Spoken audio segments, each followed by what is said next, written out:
Welcome to JSR coaching classes. मैं अमन यादव आप सभी स्टूडेंट का स्वागत करता हूं। ये क्लासेस यानी JSR जो है क्लास 9th, 10th, 11, 12 सभी स्टूडेंट के लिए यहाँ पे चाहे वो मैथ के हैं चाहे बायो के हैं उनके लिए वीडियो प्रोवाइड करेगा उनके कोर्स से संबंधित जो भी टॉपिक हैं। तो हम चाहते हैं जो भी स्टूडेंट हैं वो इस चैनल को सब्सक्राइब करें और अपने दोस्तों को भी शेयर करें। आइए हम आज बात करते हैं UP board class 12 math NCERT pattern पर आधारित मैथ के बारे में हम बात करते हैं। जो कक्षा 12 की मैथ है उसमें कितने चैप्टर हैं यानी कितनी इकाई हैं, इकाई के अंदर भी छोटे छोटे पार्ट किए गए हैं। तो यहाँ पे हम देखते हैं कि 6 चैप्टर हैं। तो यहां से पहला क्या है, संबंध तथा फलन, रिलेशन एंड फंक्शन। इसके यहां पे लिखा गया है यूपी बोर्ड में जो इसके लिए निर्धारित किया है अंक, यहां पे 10 अंक है। अब इसके अंतर्गत आता क्या है, इसके अंतर्गत आ सकता है ऐसे फलन, फलन के प्रकार क्या है, फलन की परिभाषा क्या है, इनवर्स फंक्शन जो त्रिकोणमिति के होते हैं। तो ये सब चीजें हैं। तो डिटेल से जब हम पढ़ेंगे तो वहां पे पढ़ेंगे। अभी यहाँ पे केवल चैप्टर का नाम थोड़ा सा जान लो और क्या होता है कि कहां से कितने नंबर के क्वेश्चन आते हैं। अब दूसरा है यहाँ पे बीजगणित यानी अलजेब्रा। यहां से आपको आएंगे 13 यानी 13 नंबर के अंक आएंगे। इस चैप्टर को पढ़ने से हमको मिलेंगे। अब इसके अंतर्गत होता क्या है, इसके अंतर्गत अवयव होता है और शारीरिक होता है।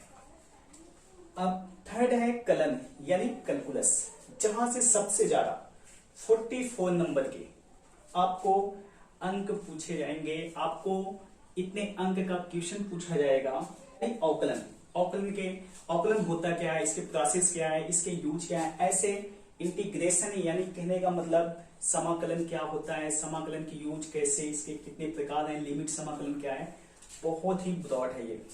और यहां से सबसे ज्यादा नंबर के आपको क्वेश्चन आने वाले हैं जो 44 नंबर। आप अगर आप इसको पढ़ते हैं तो 44 नंबर आपका कहीं नहीं जाने वाला है। बहुत ही सिंपल भी है, बस आप रेगुलर इस JSR कोचिंग क्लासेस ऑनलाइन जो है वीडियो देखते रहें। आगे चलते हैं सदिश तथा त्रिविमीय ज्यामिति। यहां से 17 अंक आए। यहां से क्या हो सकता है, होता है फिलहाल यहां से सदिशों का योग हो जाएगा, सदिशों का गुणन हो जाता है, समतल का सदिश हो जाता है, दिक् कोशिकाएं निकालना होता है, बहुत सी चीजें हैं। चैप्टर पढ़ेंगे तो हम जानेंगे। अब ये आगे चलते हैं 5वें नंबर पे रैखिक प्रोग्रामन। रैखिक प्रोग्रामन क्या होता है, यहां से ये तो बहुत ही सिंपल है। यूं समझो कि ये केवल हम 2 दिन में इसको सॉल्व कर देंगे। 2 दिन में ये चैप्टर ही खत्म हो जाएगा, बहुत इसमें ज्यादा परेशान नहीं होना है। और आगे चलते हैं प्रायिकता। प्रायिकता से 10 नंबर का क्वेश्चन आने वाला है आपको। और प्रायिकता सभी लोग जानते हैं, प्रोबेबिलिटी, ये होता क्या है। इसके अंतर्गत शायद सभी बच्चे पढ़े होंगे, 11 में भी पढ़े हैं और 10 में भी पढ़े हैं। प्रायिकता क्या है जो इंटरमीडिएट में है।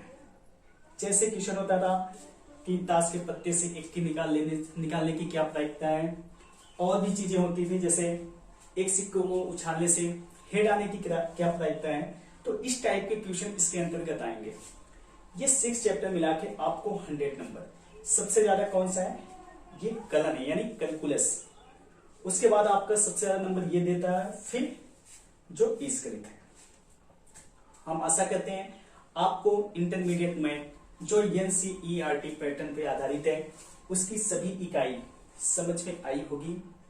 और हम इसी के साथ थोड़ा सा आपको सबसे पहला चैप्टर या सबसे पहली इकाई जो हम पढ़ाने वाले हैं वो बीजगणित होगी। बीजगणित इसलिए क्योंकि आप शुरुआत में पहले समझो थोड़ा। हम अवकलन भी शुरू कर सकते थे, डिफरेंशिएशन जिसको बोलते हैं, कलन का पार्ट होता है वो और भी सिंपल है, लेकिन हम यहां से भी चल सकते हैं। तो हम यहां से शुरू करेंगे और आज ही इसके बेसिक चीजों के बारे में हम जानते हैं। ओके, तो हम अब आपको क्या पढ़ाएंगे, अवयव यानी मैट्रिक्स। मैट्रिक्स में क्या होता है, मैट्रिक्स कहते किसे हैं, इसकी परिभाषा क्या है, सब चीजें हम जानेंगे। ओके, तो मैट्रिक्स में आओ हम जानते हैं कि इसको कहते क्या है। ये संख्याएं कौन कौन सी हो सकती हैं, काल्पनिक भी हो सकती है, वास्तविक भी। संख्याओं अथवा फलनों, यहां पे हम लिख देते हैं फटाफट, संख्याओं अथवा फलनों की आयताकार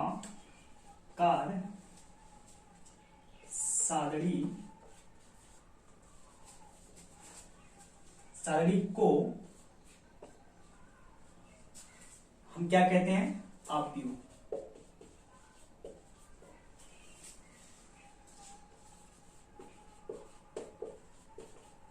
समझ में आया? ये क्या चीज हमने लिखा? संख्याओं अथवा फलनों की आयताकार सारणी को हम क्या कहते हैं? आव्यूह। आव्यूह कहते हैं। जैसे यहां पे हम बना लेते हैं, ये आयताकार, यानी कहने का मतलब एक इस तरीके से आयत में, है ना। यहां पे संख्याओं लिखा गया है। संख्याओं का मतलब ये संख्याएं काल्पनिक भी हो सकती हैं, वास्तविक भी, है ना। तो जैसे यहाँ पे 3 लिख दिया जाए, यहाँ पे 5, यहाँ पे 4, जो भी है ना। तो अब ये देखो क्या है, ये एक आयताकार है। संख्याओं अथवा फलनों की आयताकार सारणी को हम क्या कहेंगे? आव्यूह कहते हैं। आव्यूह को हम क्या कहते हैं? बड़े अक्षर से प्रदर्शित करते हैं, जैसे A, B, C। Capital letter में आव्यूह को हम क्या करते हैं? लिखते हैं। जैसे ये मान लिया जाए A है। अब यहां से ये भी समझना होता है कि इसके जो अंदर है इसको क्या कहते हैं? एलिमेंट कहते हैं, तत्व यानी अवयव। क्या कहते हैं? एलिमेंट। इसको हम कैसे लिखते हैं? इसको स्मॉल नंबर से, यानी जैसे A हुआ, B हुआ, C, कुछ भी हो जाए, ऐसे स्मॉल नंबर से हम लिखते हैं।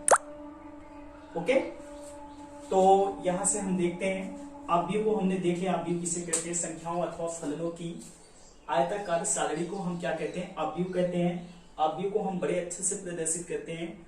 जो अंदर पार्ट होते हैं ये सब, इसको हम क्या कहते हैं? एलिमेंट कहते हैं। इसको कैसे स्मॉल अच्छे से प्रदर्शित करते हैं? इसको इस टाइप से भी प्रदर्शित करते हैं, AIJ, है ना। AIJ से ही प्रदर्शित करते हैं। अब हम जानेंगे आव्यूह में। आव्यूह में लो क्या होता है? लो का मतलब पंक्ति। पंक्ति किसे कहते हैं? और कॉलम। कॉलम क्या होता है? कॉलम को क्या कहते हैं? स्तंभ,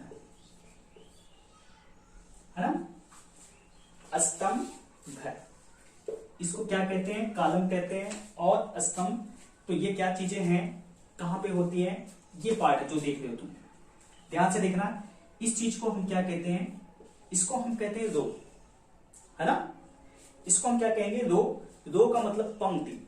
ये एक पंक्ति हो गई, ये यहां से यहां तक 2 पंक्ति हो गई। अब यहां पे स्तंभ क्या है? स्तंभ का मतलब जो कॉलम है, ये चीजें समझ में आया ना। अब यहां से एक चीज और हम डायरेक्ट समझ लेते हैं। आव्यूह, जो आव्यूह का क्रम होता है, यानी ऑर्डर, क्रम यानी कोटि। आव्यूह का क्रम हम कह सकते हैं, कोटि कह सकते हैं, या ऑर्डर।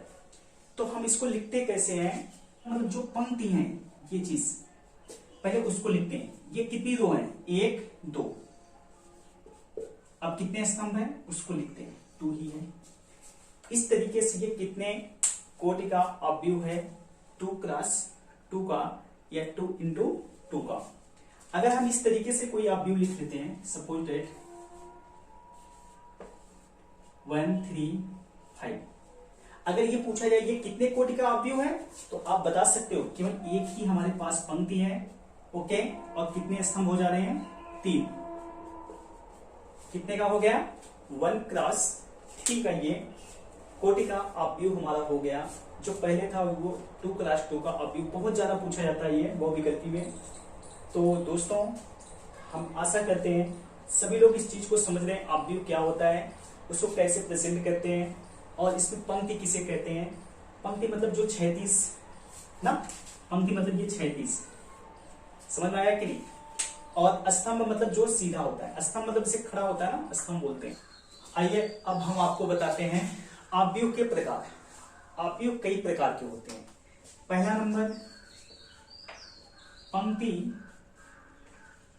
अवयव। पंक्ति अवयव का मतलब होता है जिसमें केवल एक पंक्ति होती है। इस टाइप से हम अवयव को बना सकते हैं। 1 3 5 ये कौन सा अवयव कहलाएगा? पंक्ति अवयव। इसमें पंक्ति एक ही है और स्तंभ चाहे जितने हो जाए।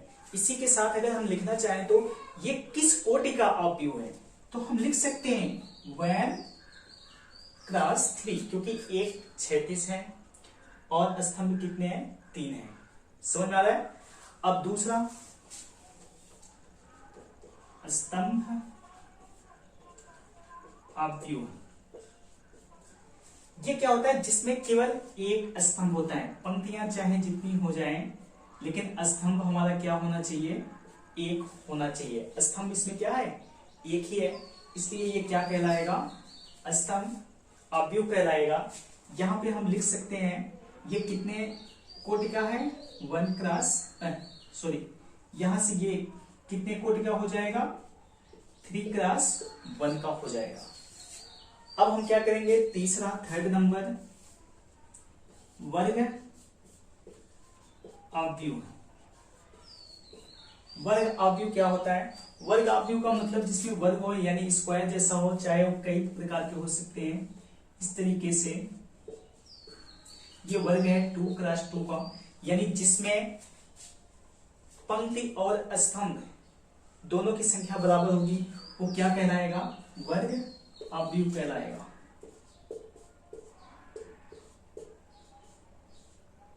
ओके, ये 3 क्रॉस 3 का हो जाएगा। समझ में आ रही बातें? वर्ग अवयव हो गया। और हम लिख सकते हैं शून्य अवयव। ऐसा अवयव जिसके सभी एलिमेंट क्या होते हैं? शून्य होते हैं। शून्य अवयव भी लिख सकते हैं। शून्य अवयव जिसके सभी एलिमेंट क्या होंगे? शून्य होंगे, उसको हम क्या कहेंगे? शून्य अवयव कहेंगे।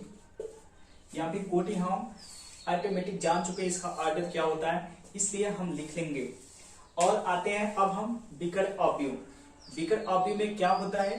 सभी दोस्तों हम यहाँ से थोड़ा सा मिटा देते हैं और आशा करते हैं कि आप इसको लिख भी लिए होंगे। चलो यहाँ पे देख लेते हैं। ये विकर्ण अवयव।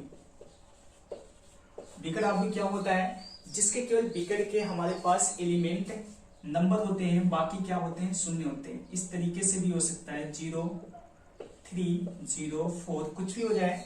इसे विकर्ण में हमारे क्या होंगे? कोई ना कोई नंबर होंगे और बाकी हमारे क्या होंगे? 0 होंगे। ये 2 क्रॉस 2 का है। हाँ, इसके लिए ये भी ध्यान रखना है, ये वर्ग अवयव होना चाहिए। यहां से जैसे हम 3 क्रॉस 3 का भी लिख सकते हैं।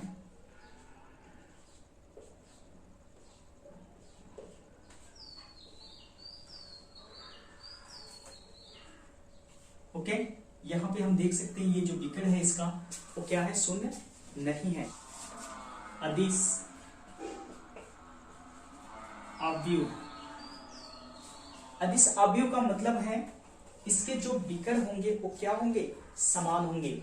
इस तरीके से यह एक वर्ग अवयव जैसा, यानी कहने का मतलब जैसे विकर्ण अवयव है सेम उसी तरीके से विकर्ण अवयव जैसा है। जैसे यहाँ पे हम ले लेते हैं 3 0 2 1 सॉरी 0 3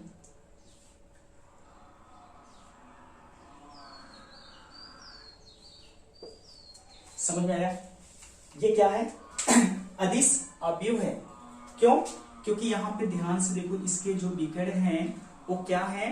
विकर्ण इसके सेम है, एक जैसा है, और बाकी हमारे जो एलिमेंट है वो क्या होने चाहिए? शून्य होने चाहिए। वो क्या कहलाएगा? अदिश अवयव कहलाएगा। इसकी कोटि अगर हम लिखना चाहें तो ये हो जाएगा 3 क्रॉस 3। ओके, आगे चलते हैं हम लोग।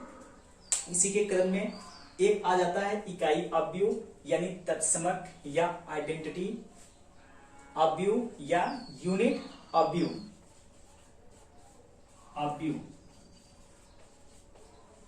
इकाई अवयव क्या होता है, इसमें क्या होता है कि सभी एलिमेंट हमारे बिगड़ केवल हमारा क्या होगा 1 होगा, बाकी क्या होंगे हमारे पास सभी 0 होंगे। ओके, इसमें बिगड़ हमारा क्या होगा 1 होगा। इसे आइडेंटिटी हम कहते हैं, इसे आई से, है ना, आइडेंटिटी मैट्रिक्स भी पढ़ते हैं इसको। अब एक बार हम इसको क्या करते हैं फटाफट रिवीजन कर लेते हैं।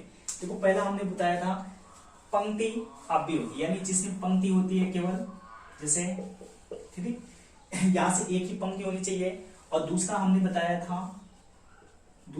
बताया था स्तंभ, यानी जिसमें स्तंभ एक ही होना चाहिए, पंक्तियां चाहे जितनी हो जाए कोई दिक्कत नहीं है।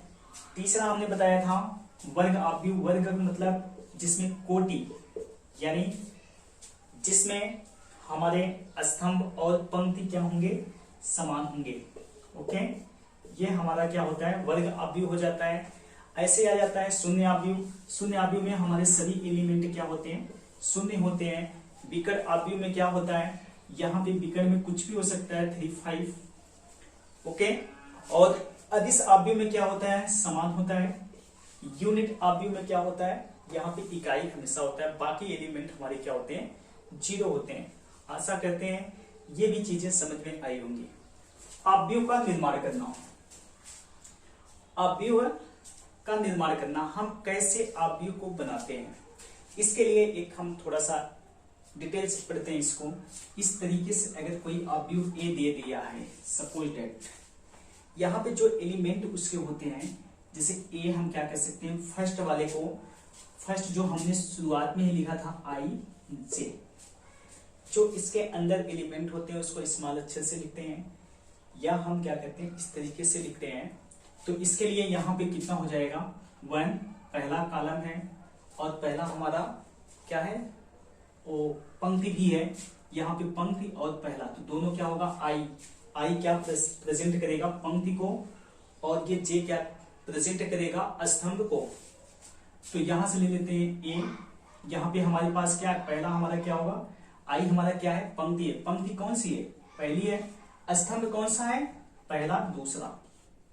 सेम नीचे आएंगे, यहाँ पे पंक्ति हमारी क्या हो जाएगी दूसरी हो जाएगी, स्तंभ पहला हो जाएगा। ओके, आगे चलते हैं। ऐसे हमारे पास यहाँ पे दोनों पंक्ति तो दूसरी थी स्तंभ भी दूसरा था। इस तरीके से समझ में आ गया होगा। इसके जो ऐसे आगे भी अगर हमारे पास तत्व हैं इसके, है ना, तो हम आगे भी बढ़ा सकते हैं, अगर नहीं है तो छोड़ भी सकते हैं। तो ये चीजें समझ में आ गई होंगी। हम कैसे समझ लेंगे ये हमारा जो एलिमेंट है तो वो कहाँ पे होगा, वो चीज कहाँ पे होगा। तो आइए एक हम अवयव का निर्माण करते हैं, और इसके बाद आप जाके जो बुक है वहां से क्वेश्चन लगाना। पहला चैप्टर मैं कहता हूं कि कोई क्वेश्चन ऐसा नहीं होगा जो आपको न आए। तो यहां से देखते हैं, एक क्वेश्चन है, एक 2x3 कोटि का 3 कोटि इक्वल टू AIJ, और A जो दिया हुआ है हमारा वो किसके बराबर है उसने ये भी दे रखा है। जो AIJ हमारा है वो किसके बराबर है यहाँ पे दे रखा है I - J अपान क्या लिखा हुआ है I + J। ओके, अब इस अवयव का निर्माण करना है। जो A है हमारा एक अवयव बनाना है, उसकी कोटि कितनी होनी चाहिए ये चीज होनी चाहिए। इससे हमें पता चल गया है हमारे पास पंक्तियां कितनी होंगी 2 होंगी। भाई ये पंक्ति को दिखाएगा, और स्तंभ कितने होंगे 3 होंगे। कुछ इस टाइप से बनेगा, 2 पंक्तियां होंगी, एक तो यहाँ पे होगा दूसरा यहाँ पे होगा, और कोटि कितनी है 3 है। ओके, समझ में आया कि नहीं। यानी यहाँ पे ऐसे देखो 2 पंक्तियां हो गई और 3 स्तंभ हो गए, कुछ इस टाइप से बनेगा।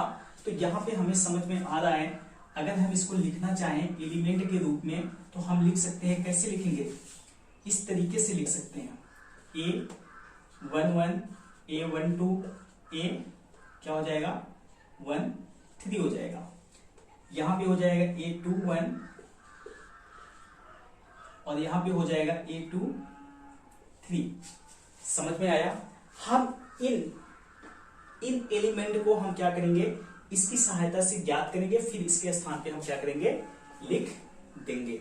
तो हम निकालते हैं A11, यहां से i के स्थान पे, यानी i के स्थान पे 1 है, j के स्थान पे 1 है, तो i के स्थान पे हम 1 लिखेंगे। 1 लिखने का मतलब 1 माइनस j के स्थान पे 1, नीचे क्या होगा, दोनों का 1 प्लस 1, तो ये 0/2 कितना आएगा, 0 आएगा। दूसरे के लिए हम ऐसे सेम करेंगे, 1 2, i के स्थान पे हम क्या रखेंगे, 1 रखेंगे, इसके स्थान पे क्या रखेंगे, 2 रखेंगे j के स्थान, नीचे 1 प्लस 2, ये हो जाएगा -1/3 हो जाएगा। ओके, कोई दिक्कत नहीं होने वाली है।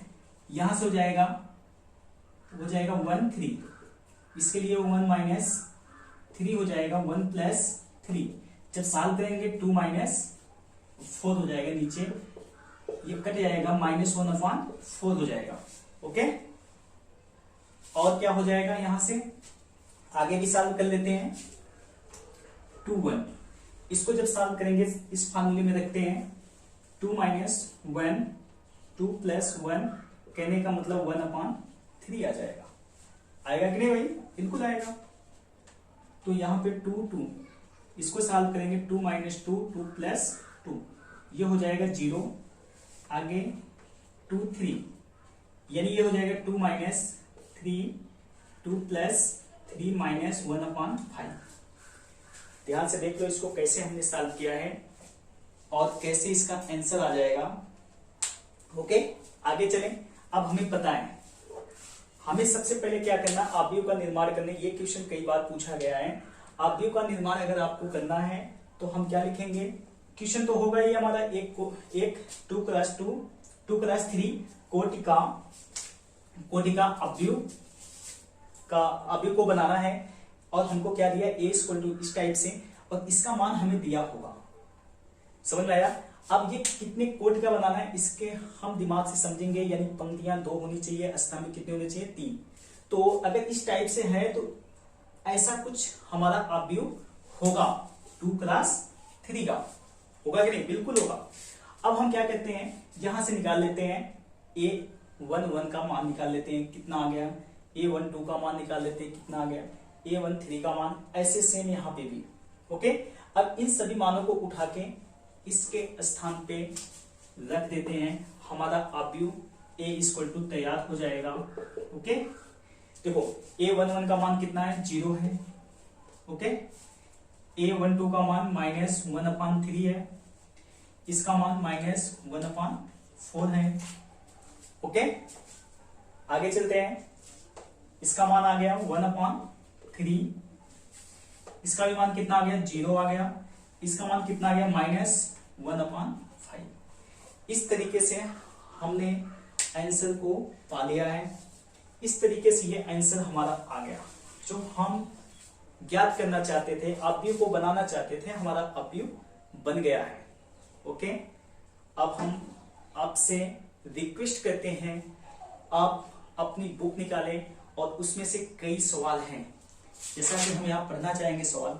पहला ही सवाल में क्या बोला है, कितने इसमें तत्व हैं। जैसे तत्व अगर निकालना होगा तो हम डायरेक्ट क्या करेंगे, जो उसकी कोटि है, एलिमेंट अगर हमें निकालना हुआ ना, तो जितनी कोटि है उसकी, कोटि का मतलब ये चीज कोटि, तो हम ऑटोमेटिक गुणा कर देंगे, कितना हो जाएगा, 6।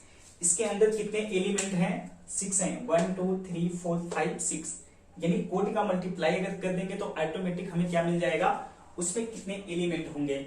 और उसी में क्वेश्चन दिया है में कितने पंक्तियां हैं, पंक्तियां भी जान गए, जैसे इसमें पंक्तियां कितनी है, 2 हैं, स्तंभ कितने, इस टाइप से क्वेश्चन है। बहुत ही सिंपल क्वेश्चन है, और इतने क्रम का अव्यूह बनाए, तो क्रम आप जान चुके हैं, तो अव्यूह अभी हमने बना भी दिया है, बिल्कुल हो जाएगा। और ऐसे ही क्वेश्चन है, अव्यूह का क्रम क्या होगा, अव्यूह में कितने, यहां से अगर देखो कभी डायरेक्ट भी आ सकता है क्वेश्चन, जैसे A2 का मान बताओ, ऐसा भी लिख सकता है वो। इस तरीके से आपका क्वेश्चन होगा ये A22 का मान पूछेगा तो हम समझ जाएंगे पंक्ति हमारी कौन सी होगी, दूसरी होगी, स्तंभ हमारा कौन सा होगा, दूसरा। ये पंक्ति हमारी दूसरी है, ऐसे कर लेते हैं। स्तंभ हमारा दूसरा, जहां पे ये लाइन हमारी कट होगी वहां पे हम मान लेंगे इसके स्थान पे, मतलब यहाँ पे कट हुआ कि नहीं, इसका मान कितना होगा, 0, जो कि हमने ज्ञात भी किया था, 0 ही था। तो इस तरीके से कभी आ जाए तो इसको भी ध्यान में रखना। ओके, तो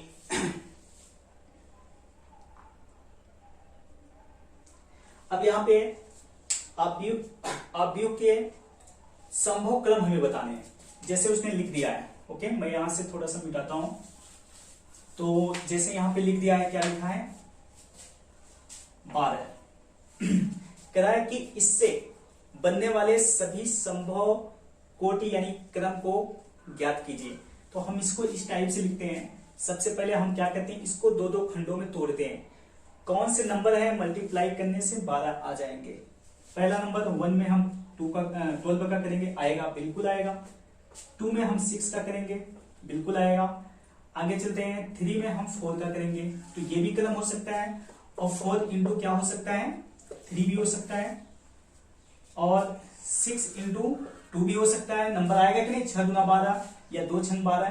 तो ये एक आव्यूह का क्रम होगा। आगे क्या होगा, 12 इंटू 1। तो ये इतने टाइप से हम इसको लिख सकते हैं, इतने कोटि का हो सकता है। इस क्रम का हम इतने तत्व वाले आव्यूह को लिख सकते हैं, इस क्रम में व्यवस्थित कर सकते हैं। जैसे अगर दे दिया 7 एलिमेंट्स किसी आव्यूह में है, उसकी कोटि को हम कितने टाइप से प्रेजेंट कर सकते हैं, कितने टाइप से दिखा सकते हैं। तो यहां से हो जाएगा 7, 1 इंटू 7 हो सकता है, बिल्कुल हो सकता है। और 7 इंटू 1, क्योंकि 7 का हम फैक्टर यानी तोड़ेंगे तो किसी पार्ट में टूटता नहीं है, लेकिन इसका आव्यूह बन सकता है। यानी एक पंक्ति होंगी, सॉरी, एक पंक्ति हो गई। यहां से इस तरीके से नंबर लिखा जा सकता है भाई, है ना। 7 नंबर हो गया हमारे, पंक्ति एक ही है और स्तंभ कितने हैं, 7 है। अब इसी को हम इस टाइप से भी लिख सकते थे ना, इस टाइप से भी तो लिख सकते थे ना, 3 4 5 जो भी नंबर है। तो हमारे पास क्या होगा, 7, ये हमारे हो जाएंगे। समझ में आया ना, क्रम को हम कैसे, यानी एलिमेंट हमारे पास होगा तो उसकी कोटि हम बता सकते हैं, किस किस क्रम में लिखे जा सकते हैं। ओके, एक और थोड़ा सा हम टॉपिक बताना चाहते हैं आपको, ताकि ये चैप्टर ही हमारा खत्म हो जाए। ओके, तो यहां से देख लो समान आव्यूह। समान आव्यूह क्या होता है,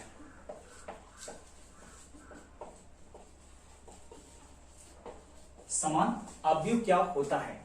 तो यहां से हम देखते हैं समान आव्यूह। समान आव्यूह में जैसे तभी हो सकता है जब उसके प्रत्येक एलिमेंट क्या होंगे, दूसरे आव्यूह के एलिमेंट से समान होंगे, तभी समान आव्यूह कहलाएगा। और उसकी कोटि भी क्या होनी चाहिए, समान होनी चाहिए। जैसे यहां पे हम लिख देते हैं,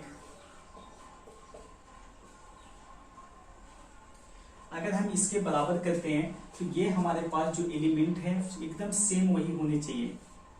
ओके, तो ये समान आव्यूह कहलाएगा। ओके, बातें समझ में आ गई होंगी, समान आव्यूह क्या होता है। तो ये समान आव्यूह कहलाएगा। कभी कभी क्वेश्चन में क्या करता है ना, इस टाइप से दे देगा, यहाँ पे ए लिख देगा, यहाँ पे बी लिख देगा, बोलेगा कि अगर ये समान आव्यूह हैं, ये दोनों क्या है, बराबर लगा देगा।